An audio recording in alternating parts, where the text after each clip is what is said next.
Thank you. Hi, guys. Thank you for joining me to discuss one of the most talked about topics in the travel industry, that is innovation.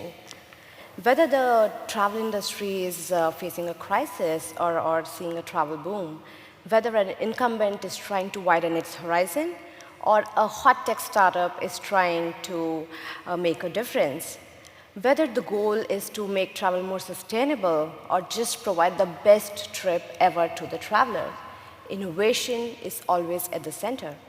That leads me to my opening question. Online intermediaries are tech companies, and to maintain your technological superiority, you need to keep innovating. So what does innovation mean to you? And as a leader, how do you make sure that your company keeps innovating? Lisa, let's start with you. Well, all right. Well, I'd have to say being intermediaries, for us at Etraveli, the way we really innovate is, through interfacing with our partners and finding new ways of collaborating, whether that's in technology or different commercial models we can work with. These are things that we've been doing with partners, whether on the supply side or on the demand side. So whether it's airlines, recently we signed a deal through our company, TripStack, that's owned by the group, with Navitaire, for providing VI for airlines. And the same had been the case in the past in working with new collaborations such as Booking.com and Google Flights. OK. Dakota? I think Hopper, we like to take a really customer-centric approach and kind of work backwards from use cases and value propositions that will please the customers that maybe the other intermediaries or suppliers aren't doing. So that's why you see us working on things like our FinTech products or these risk-based products that have resonated pretty well with customers so far. But I think you're spot on, right? Which is what value can an intermediary play in the marketplace? And I think you see a lot of value on the marketing side, but then also the product development side, right? Like Hopper, we have 300 software developers. We release a new update of our app every single week. And that's something that you don't see a lot of. It's difficult for suppliers in the travel industry to kind of match that product development cadence because there's more constraints working with back-end technological systems and platforms that the intermediaries typically have a newer code base and don't have to worry about. OK. Axel? Yeah, so we basically compare prices. And the good thing is that is always good. Users always want to save money. So in a way, we don't need to innovate around the fundamental value proposition. But then, as it was said before, as an intermediary, you actually have a slightly different dynamic in your innovation cycle. You cannot just come up with a good idea and just develop it yourself, and then all of a sudden the value is created. You need to come up with a new feature or a twist to your original idea, and then work with many, many partners to really create the value with the customer. And I guess during the pandemic, one big thing that we were all working on was to make free cancellations more visible, to actually have more rooms freely cancelable. Where everybody in the whole value chain had to contribute a certain thing, and really orchestrating all the different partners, I think is a big part of the innovation that we can bring to the end consumer. OK, and how do you keep up with the pace of the newer companies, the startups? Yeah, that's obviously every scale-up or larger tech company wants to still be like a startup, and I think we would all say, yeah, we are very close to that, but realistically, obviously, you have to manage a much more complex system, and I think there are two things. One is you need to constantly challenge yourself and take a fresh perspective and say, OK, what we're doing right now, is that still the best offering for this point in time? Because the market is developing very, very quickly. The other thing is, I do think focus is very important. So the biggest trap you can fall into once you get a certain scale, you obviously have more resources, so you can afford to do a lot more things. But the more things you do in parallel, the more complex the system you're building is getting, and the more slowly you can develop new things. So to constantly refocus on what is really core, and then you branch out again, I think that's a very important but also healthy process that and it requires a lot of discipline. OK. So innovation, which in most cases leads to expansion, doesn't always need to be organic. Mergers and acquisitions are a great way for companies to build, or I should say, to have something that they consider important. From your past experiences, what do you feel works best, or which is a better approach? Building everything in-house or acquiring and integrating companies? Dakota. I think it's not necessarily smart to try to build everything in-house. Like to Axel's point, right? You want to like focus on what core value propositions you can bring to customers and to the market, and you want to build those because ultimately that's where you're creating enterprise value. If there's some other solution that's easier to integrate with, it's going to be difficult for you to add enterprise value there because someone else is already doing it. But for the non-fundamental things to your core value propositions, you have to buy and not build, right? And that's something you have to kind of combat when you're trying to scale up a technology company.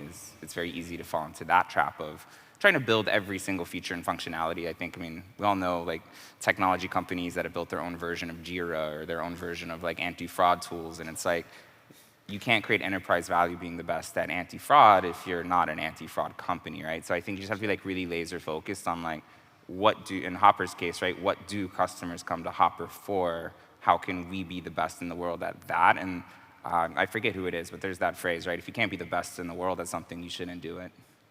Okay. Lisa, how does it feel to be on the other side? Etraveli Group is now part of the Booking Holdings portfolio. How's that going? How does that impact innovation in your company? Well, we've had Etraveli's history is one in which we've been, and I've personally been on both sides of the story. Originally from a Greek company called Etraveli, which was then on-merged with Etraveli, then acquiring another couple of companies in Canada, then eventually signing the acquisition by Booking Holdings last November. So that has, in reality, been a natural evolution to the strategic partnership we had with them for 3-4 years already. Okay. In terms of everyday life, nothing much has really changed. We continue to work together in growing flights within Booking.com. When it comes to further things, we're actually between signing and closing. So until that is completed, then we'll have to wait for planning for a while longer yet. Yeah. Axel, you two have seen both sides of the coin. So what are your views on buying versus building? Yeah, I mean, M&A is actually an interesting topic because it's quite tempting. When things are going well and you have the funds, you get bigger and you feel more important and more powerful and you do more things, etc. But the price you pay for that is not only the purchase price, but it's, again, the increasing complexity. And I think that is actually an interesting example. If you're just buying something that is very close to what you could do yourself, in a lot of cases, it's actually not worth the additional complexity, different systems, different culture, different locations, etc. It's better to just do it yourself. If there is a core competency that is missing, that you just don't have, and where it would take you very, very long to build it. I know, for example, if your core competence is to sell hotel rooms and not flight tickets, then that actually makes a lot more sense. And also the complexity that you add to your system is much lower. Okay. You have to make sure that the overlap is always as minimal as possible to make sure that you're not destroying any value in actually a scenario of an acquisition. Yeah. Okay. Coming to the ongoing crisis, we are just getting out of the pandemic. The industry is trying to get back on its feet again. And here we are looking at a possible recession. So how do events like this impact the direction of product development? Axel?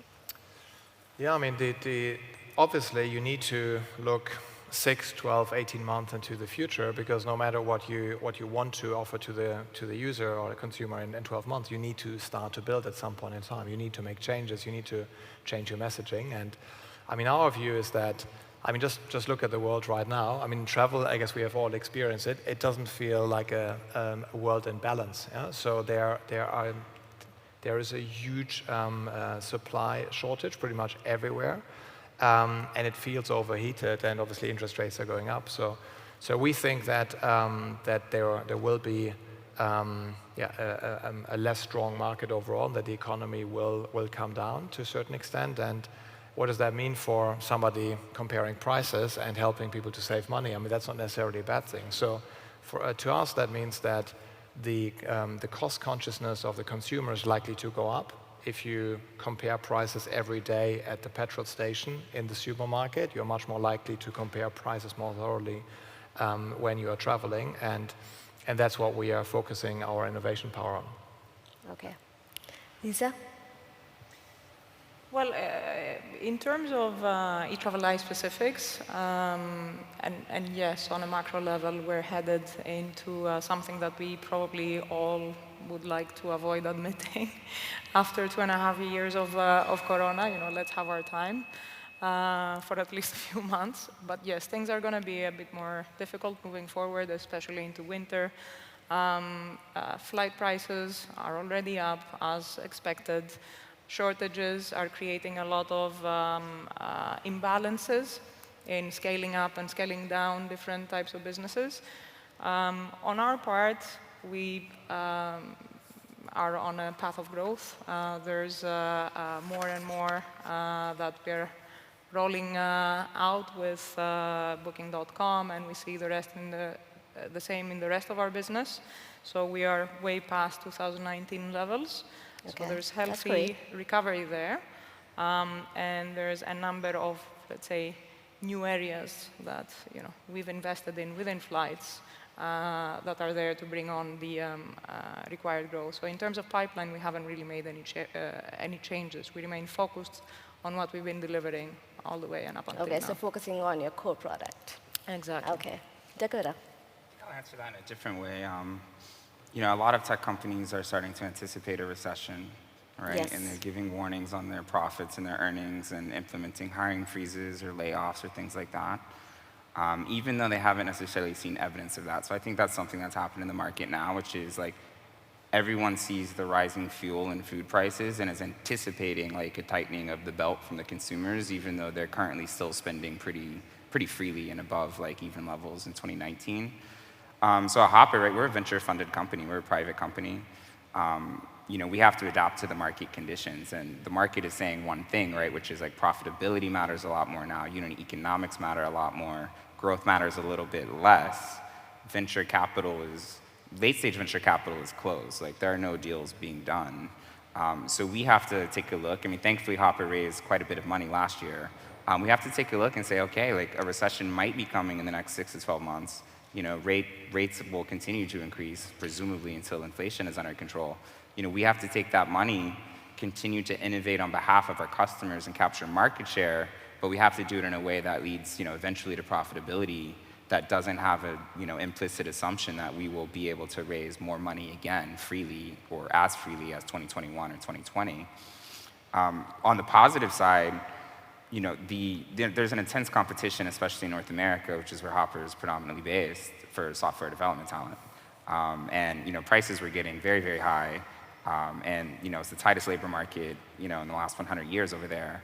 We're already seeing that like kind of soften, right? Because when the FANGs, like the large major tech companies whom we typically compete with for talent, they've all implemented hiring freezes, right? So we've revised like our hiring plans like to be a little bit more modest, but we're still like picking up like really, opportunistically like picking up really great talent, and then trying to keep, the people we have motivated and saying like, yes, like the news is bad if you read the Wall Street Journal and the market and look at the public comps, but we have to stay laser focused on building things that customers will care about.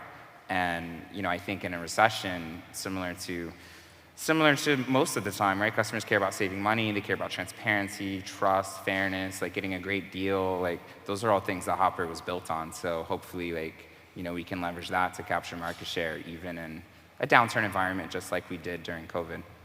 Okay. You talked about building new products, and Hopper is focusing a lot on FinTech.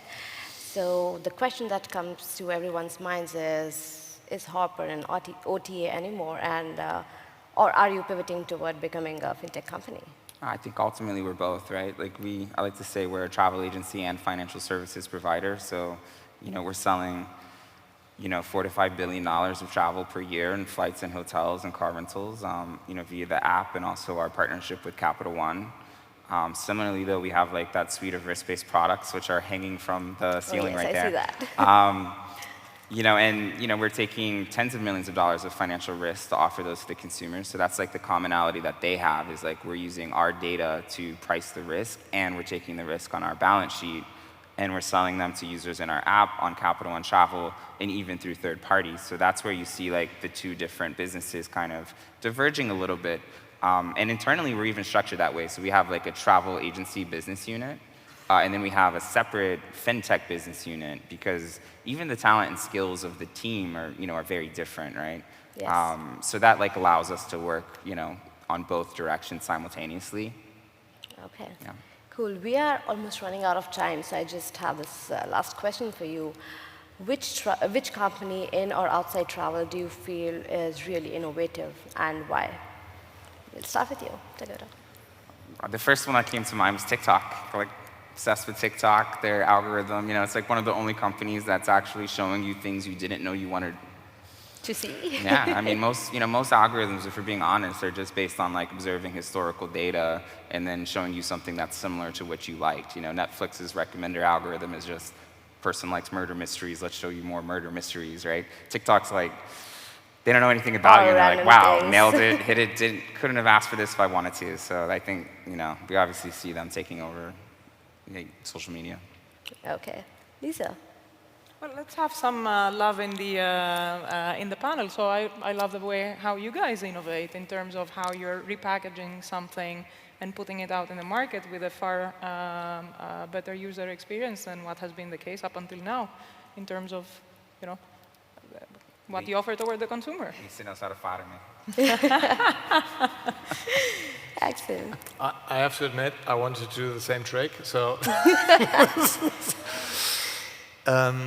yeah, which one to pick? I don't know. I mean, there are so many innovative companies out there. Which one do you like the most? Your favorite? Trivago. Oh, wow. That's a good answer.